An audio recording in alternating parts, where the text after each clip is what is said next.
Sammy comes home from school one day and he says, "Dad, today in school the teacher taught us about the exodus of Egypt, the Jews leaving Egypt." And Dad wants to get some nachas from his little son. He says, "Sammy, tell me, what did the teacher tell you?" Sammy says, "Well, our teacher told us that Moses wanted to take the Jews out of Egypt, but Pharaoh wouldn't let them out." That wicked Pharaoh, Sammy says. Finally Moses got into a fight with Pharaoh and knocked Pharaoh to the ground, and while Pharaoh was immobilized and stuck to the ground, Moses gathered the Jews together and said, "Let's go." And the Jews escaped out of Egypt. But then the Jews were faced with a challenge. The Jews came upon the Great Sea. They couldn't cross. And while the Jews were stuck by the sea, Pharaoh decided to chase the Jews down, and the Jews had a double dilemma. They had the sea in front and the Egyptians chasing from behind. So what did he do? And Dad wants to hear some on nachas, and he's like, "Yeah, what did he do, Sammy? What did he do?" Sammy says, "Well, Moses got all the Jewish technicians together and he says, 'Let's build a bridge.' And quickly a couple of Jews built a bridge and all the Jews crossed the sea. And as soon as the last Jew got to the other side, Moses had the bridge demolished. He blew it up. And the Egyptians at that moment came to the sea and there was no bridge. And they chased the Jews right into the sea." The father at this point is very disappointed. He looks at Sammy and says, "Is that what they taught you at Hebrew school? You must not be going to Chabad." He says, "Is that what they taught you at Hebrew school?" And Sammy says, "No, that's not what they taught me. But you wouldn't believe what they did." This week's Torah portion is all about the Jews leaving Egypt. And the Torah describes what was involved with the Jews leaving Egypt. The Torah says it wasn't a simple event. It was preceded with 10 plagues. And eventually when the Jews left, it wasn't just simple getting out. God made the famous miracle of splitting of the sea. If you read the episode the way the Torah recounts from the beginning, when Moses first approached Pharaoh, we see that the Torah is all about miracles. One miracle after next, the Torah describes the 10 plagues. Each plague a greater miracle than the one before it, till finally the greatest of all, the splitting of the sea, which is an unbelievable miracle. Why so many miracles? What's the emphasis that the Torah puts on all these miracles leading up to the Jews leaving Egypt?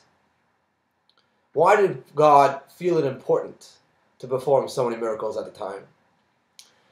I like to explain this by analyzing a very interesting thing. If you think about creation and think about the world in general, we find something fascinating. The way the Kabbalah explains creation of the world, the Kabbalah says the world is not and cannot be self-sufficient. There's always a godly power and a godly force and a maker, a creator, who's constantly recreating and remaking the world. So if you think about it, there are two opposite things, two opposite, so to speak, realities at the same time. From one hand, God is constantly recreating every single detail of the world. On the other hand, God is completely invisible. That same exact thing which God is creating screams, "I'm self-sufficient. I make myself." There are two opposite things which are constantly there at the same time. From one hand, the true reality that everything is really God and everything depends on God. On the other hand, there's our perception that there's no creator at all. We think we're all self-sufficient and self-made. Now these two facts are something which are constantly there, and God actually created the world and intended the world to be that way, which we'll explain at a different time what the purpose in that was. And at all times, God is not clearly visible unless we look for Him and we try to understand Him. There are certain times that this lack of recognizing God just goes too far. And actually that's what really was going on in Egypt at the time. Pharaoh denied God. When Moses came to Pharaoh and said, "Let my people go, God has sent me," Pharaoh's first question was, "Who's God? Who is He? I never heard of Him." And that's why Moses threw down his stick to try to turn it into a snake to show him, "Look, I'm really representing someone powerful." And Pharaoh right away instructed his people who knew witchcraft to throw down their sticks, and it became snakes. There was a competition here. Pharaoh was denying God, and Moses was trying to prove God. Actually, the denial of God in Egypt was so great that Pharaoh convinced himself he was God. The famous story is told in the Torah that God told Moses, "I want you to go meet Pharaoh early morning." God didn't just tell Moses to meet Pharaoh. He told him where to meet Pharaoh and when to meet him. God told him, "Go early morning to the river, to the Nile, and you'll meet Pharaoh there." What was Pharaoh doing early morning? Was it an early morning swim or something?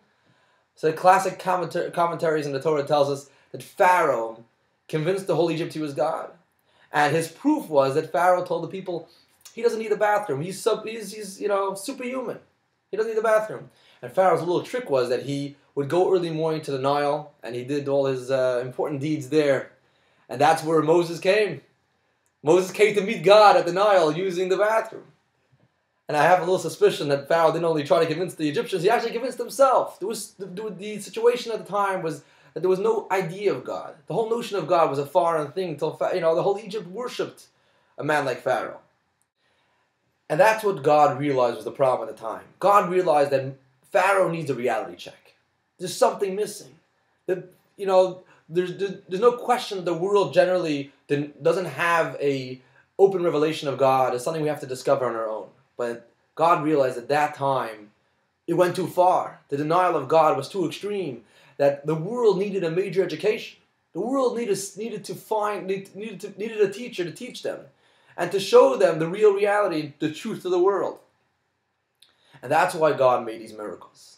God thought maybe one miracle would be enough to educate the Egyptians. And God turned all the water in the entire Egypt. It says not only the denial changed from water to blood, but it says every person holding a cup, every water in their bathtub, every water in their sink, whatever it was at the time, turned into blood. And God thought, that's a miracle. That's something that's not natural. That's extraordinary. Maybe that would prove to the people that there's something actually spectacular, or there's a greater power that's controlling the world.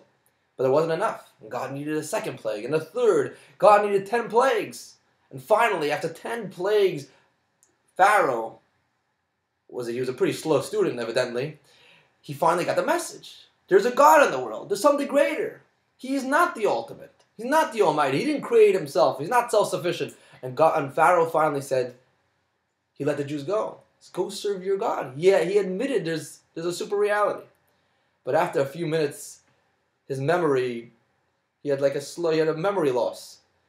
And he took his army and said, let's go chase them. Let's go follow the Jews and bring them back. He forgot this lesson that he learned, that God educated him after 10 plagues. And that's when God had to make the ultimate miracle. And God made the splitting of the sea. And it says, the commentaries say that actually, when most Egyptians died in the sea, Pharaoh was saved.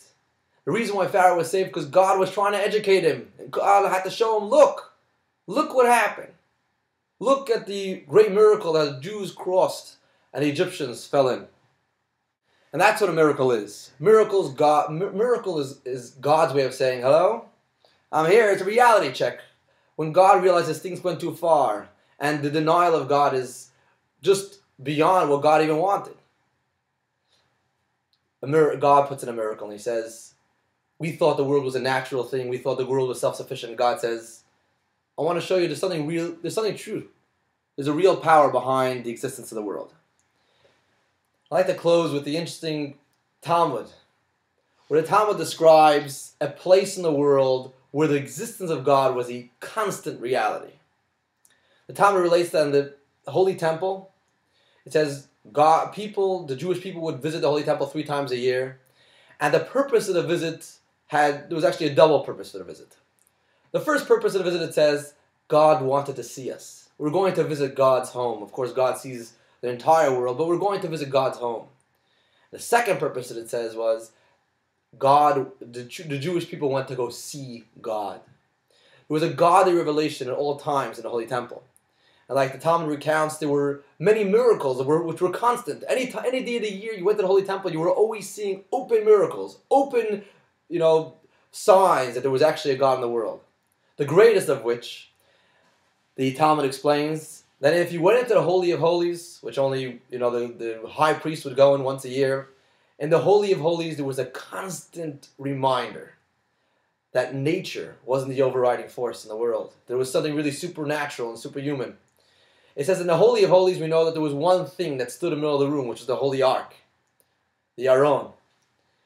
The Aron took up, they say, 2.5, the biblical measurements is called the Amma. 2.5 Amot was the size of the Holy Ark.